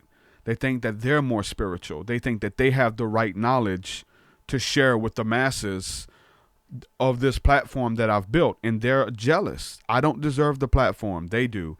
Like, I've had people there, and they do little stuff like that guy, as far as like messaging all my friends and say, hey, stay away from Truth Seeker. He's a fake. He's a false prophet. He's leading people astray. Like that type of, like, people have inboxed him. I've had people do that, inbox all my friends, and then call me and have a conversation with me, accusing me, and then I'm able to kind of shed some light on whatever, nonsense they're entertaining in their head, and I win them over. And they're like, you know what, man, I'm sorry, bro.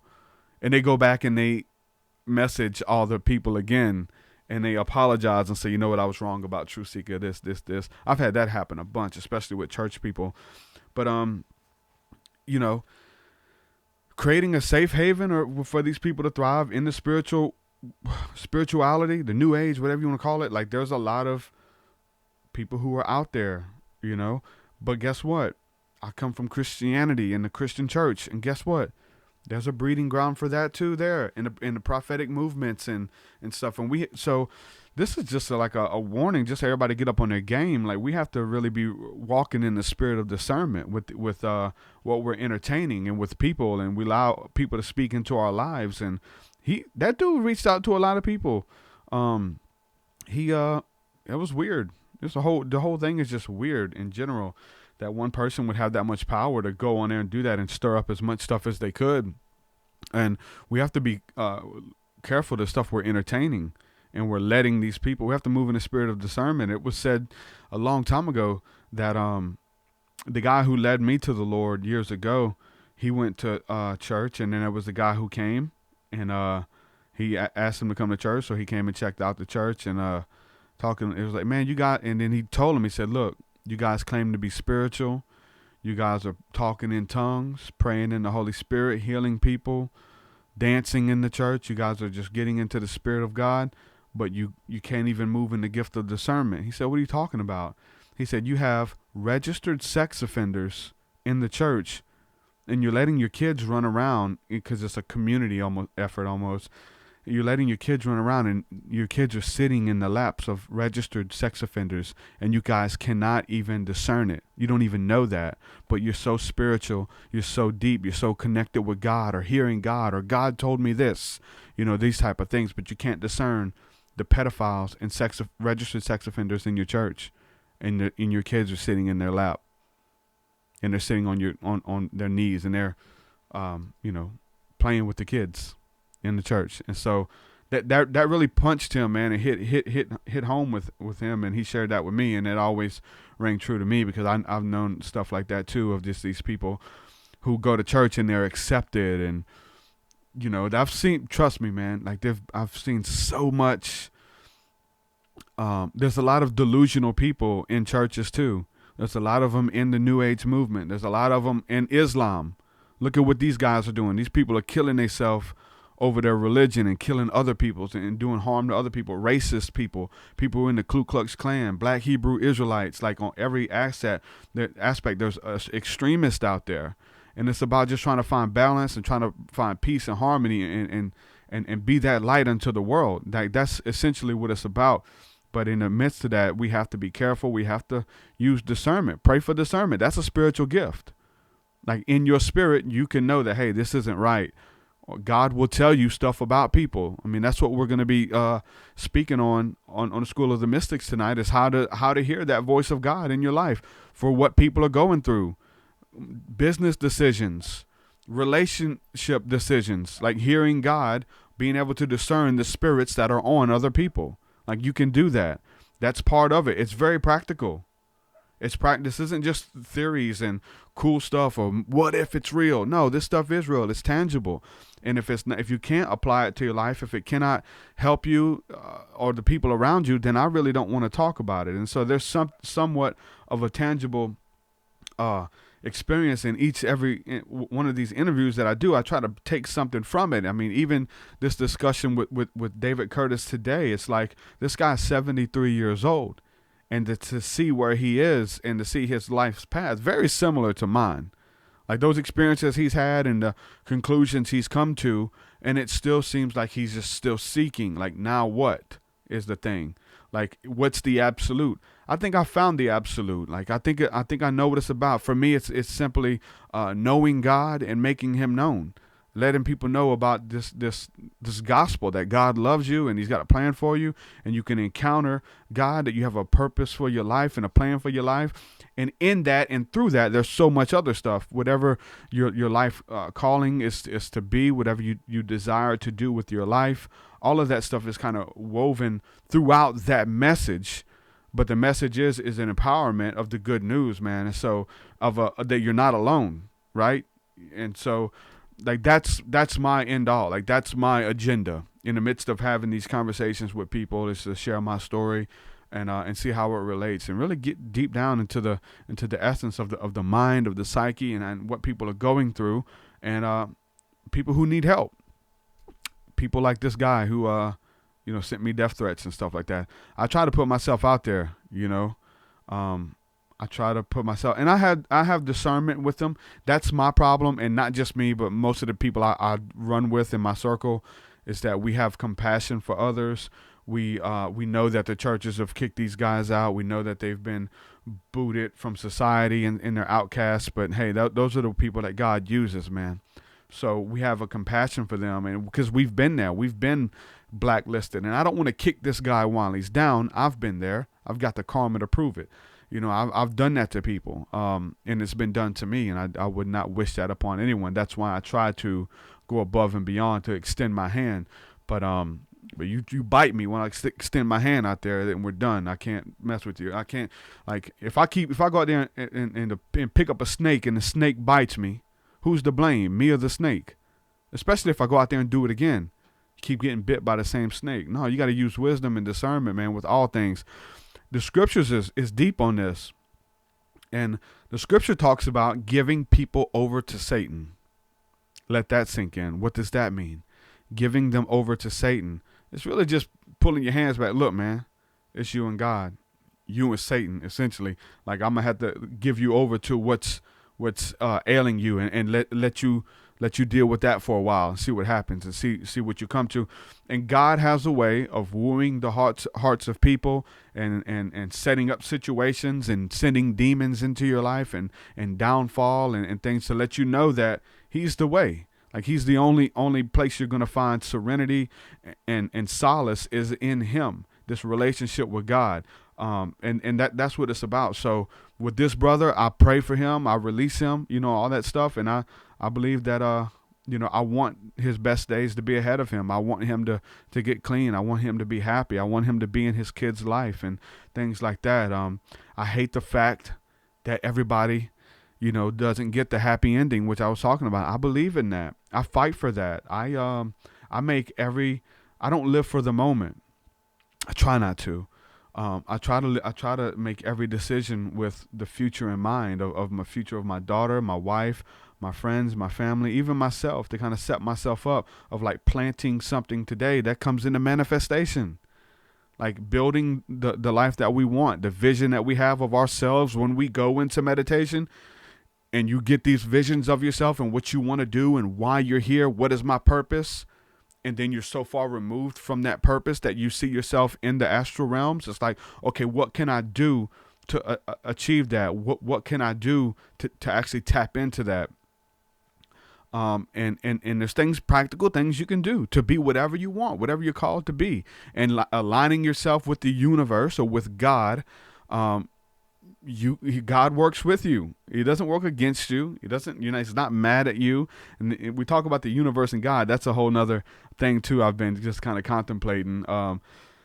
some people like to say God. You go in New Age circles, they don't want you to say God because they think you're being religious. But, we're talking about God in the universe.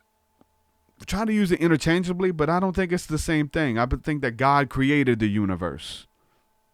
That's two different things. And we talk about the universe, that's not something that loves you or something that's tangible, something that cares about you. God is personable. Like you can have a relationship with the loving God, with the spirit realm, right? So we're talking about people getting offended or not wanting to be, not wanting to talk about God or whatever the case is. I've went through that whole thing. I go into a lot of New Age broadcasts and shows, and they have me on, even within myself. But it is what it is, man. It's about God, and if you want to call it the universe, but I think God created the universe. And, you know what I'm saying? So there's a difference there. That's just a tangent. But some of these other questions here in the chat room, I see All It Is. His interview is going to be released soon, guys. All It Is. We did a song together, too. So make sure y'all check that out. ALLITIZ. Just type in All It Is, one word, on YouTube with Truth Seeker. And you can check out the new song that we did about UFOs and the spirit realm. Some awesome stuff we went into. But he says here in the chat, he says, I believe we all have I believe we all have a lie detector built into our spirit. We just have to learn how to listen to it. Yep. We can sense things, and like I say we, right? So I think the different people have different giftings and different abilities, and it talks about this in the Bible, and it talks about the gift of discernment, and it says that, I know we want to say we because we do, like you do, I do, and people who do, but maybe some people don't. Maybe some people have other giftings and they're better at utilizing those gifts and for the body. So we all come together.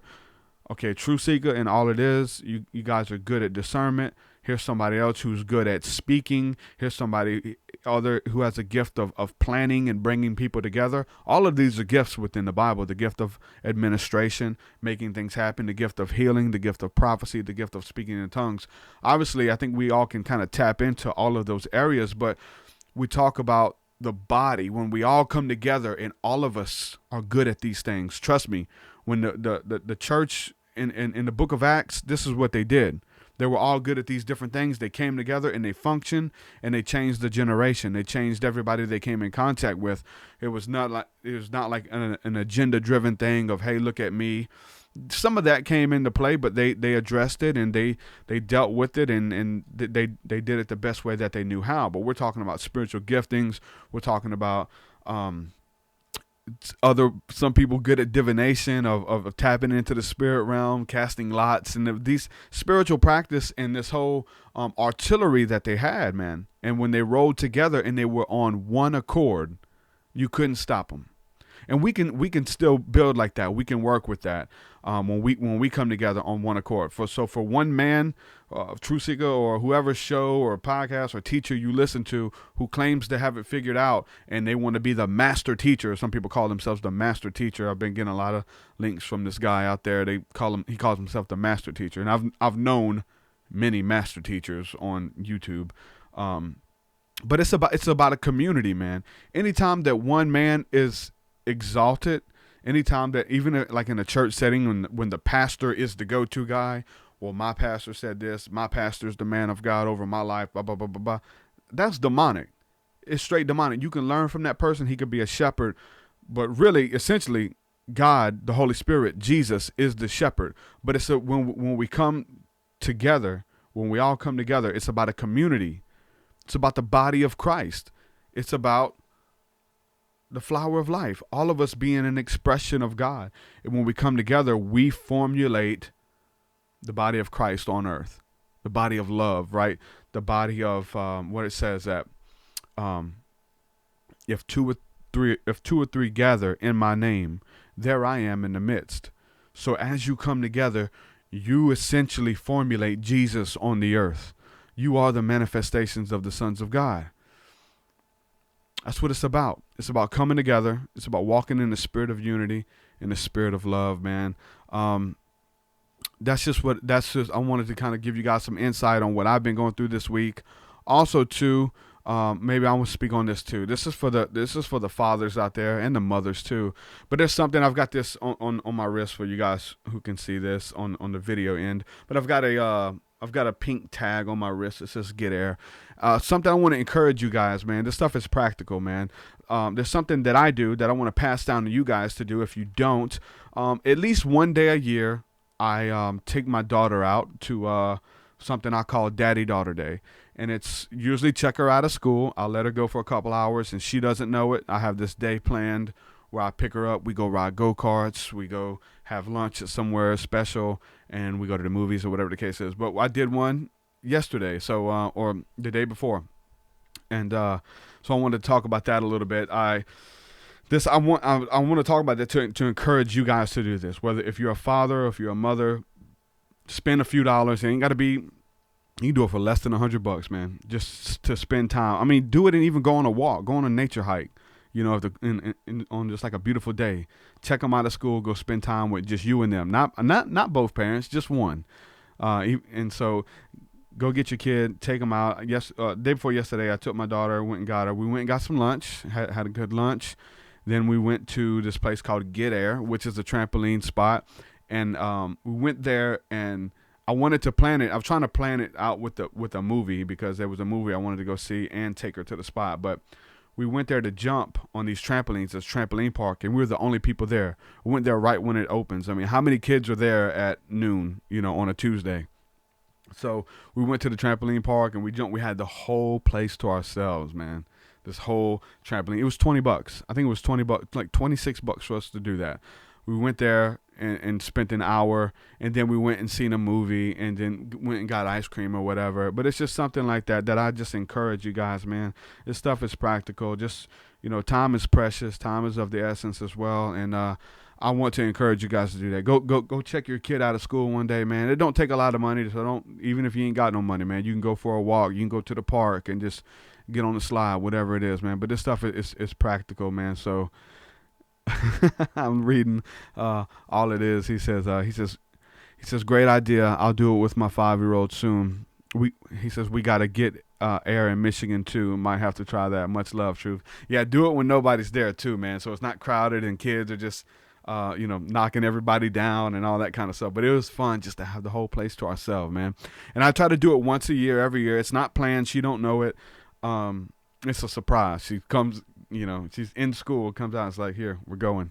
And I had everything prepared. I love surprises, man. I've been able to surprise my wife and my daughter on many different occasions, and that I love surprises, man. Good surprises, put it that way. I've had enough bad surprises in my life, so it's all about the good surprises and making them laugh, bringing smiles to people's faces and their faces. That's what I do. If I don't do anything else, man, as a father, I try to be lighthearted and make them laugh and make them smile. In a world out there that can be hard and cold-hearted at times. I try to keep things light. Even with you guys, man, I try to bring something to the table that's gonna encourage you guys. It's gonna better your life. It's gonna, make this walk a little bit easier, make it a little bit more enjoyable. I think we're supposed to enjoy life. I remember going through spirituality as a Christian, and as like the Gnostic traditions, even they teach that you're not supposed to enjoy life, that you're supposed to like be a suffering servant, or what even in like the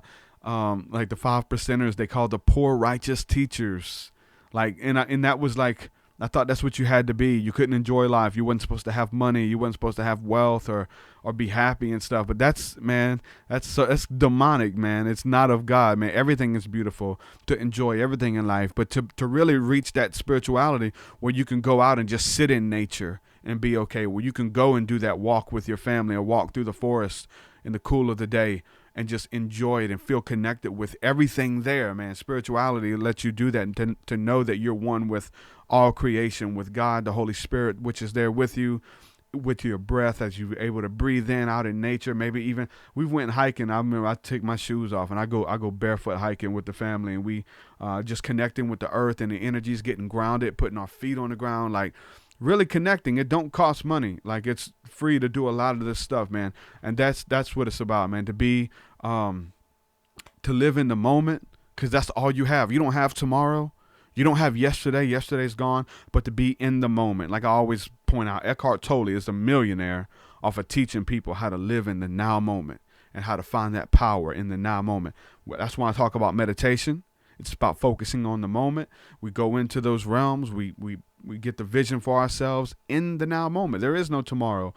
We talk about being set on autopilot and just living life, the mundane, over and over. And then even with my family, like, even though like I do this stuff, I can still get on autopilot, and my family can do it. My daughter goes to school, comes home, does homework, we get dinner, we eat, we spend some time together, I do a podcast, whatever.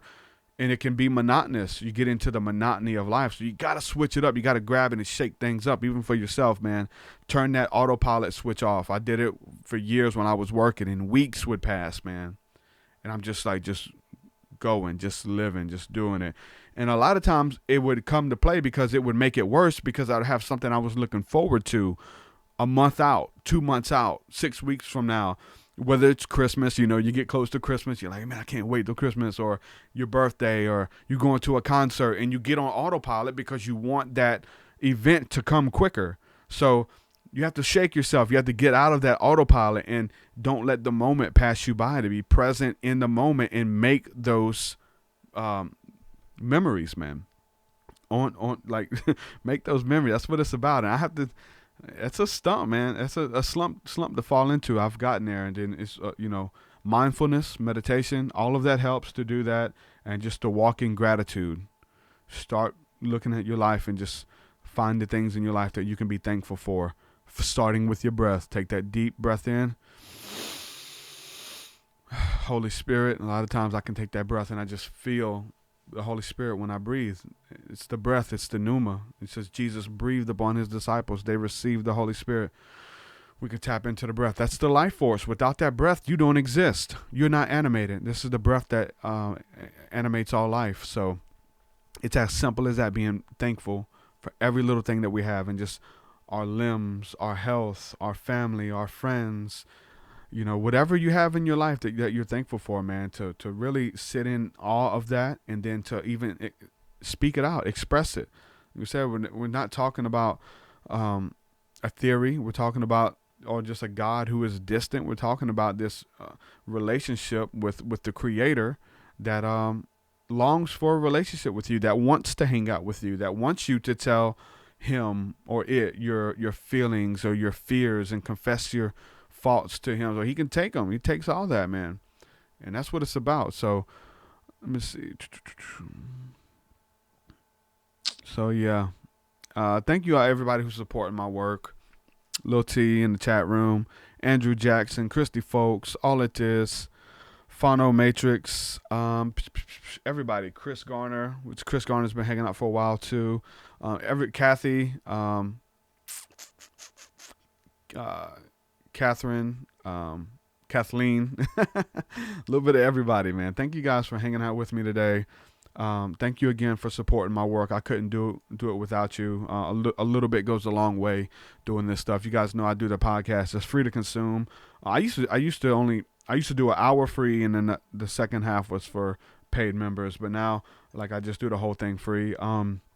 So yeah, your support really helps me. So if you guys want me to continue doing these podcasts, doing these shows, continue making music, head on over to patreon.com/truthseeker, and there you can sign up for any level of giving.